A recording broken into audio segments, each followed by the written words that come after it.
তো কেমন আছেন সবাই? আজকে হালকা পাতলা মানে একটা বিপদের থেকে রক্ষা পেলাম। আমি ইডিবি ট্রেড সেন্টারে আসছিলাম আজকে কারণ বাজার যে কোনো একটা কাজে।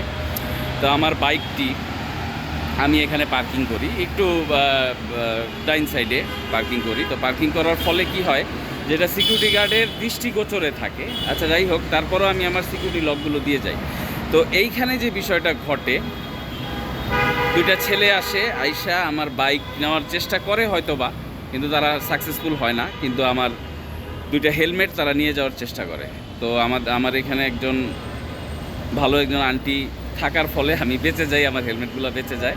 তো আমার আন্টিকে সবাই দেখেন, এই যে আমার আন্টি, ওনার বদৌলতে আমার বাইকটি আজকে সুরক্ষিত এবং আমার হেলমেটগুলো সুরক্ষিত। তো যেখানেই বাইক রাখেন না কেন, যদি আমার সাথে এরকম কোনো ইনসিডেন্ট ঘটে নাই আজ পর্যন্ত, তো যেখানেই আপনারা বাইক রাখেন না কেন, হেলমেট, দামি হেলমেটগুলো নিয়ে যাবেন এবং অবশ্যই অবশ্যই সিকিউরিটি লক দেওয়ার চেষ্টা করবেন। না হইলে খুব বড় বিপদ হইতে পারে।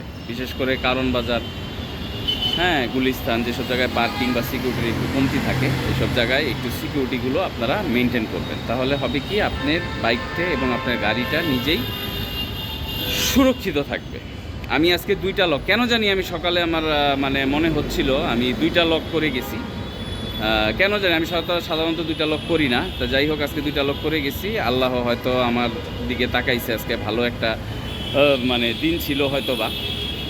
যাই হোক, সবই আল্লাহর ইচ্ছা। তো এই হচ্ছে বিষয়, আমি আমার বিপদ থেকে রক্ষা পেয়েছি। সবাই সুন্দরভাবে সুস্থভাবে নিজের বাইকগুলোকে একটু দেখে শুনে বুঝে লক করে রাখবেন।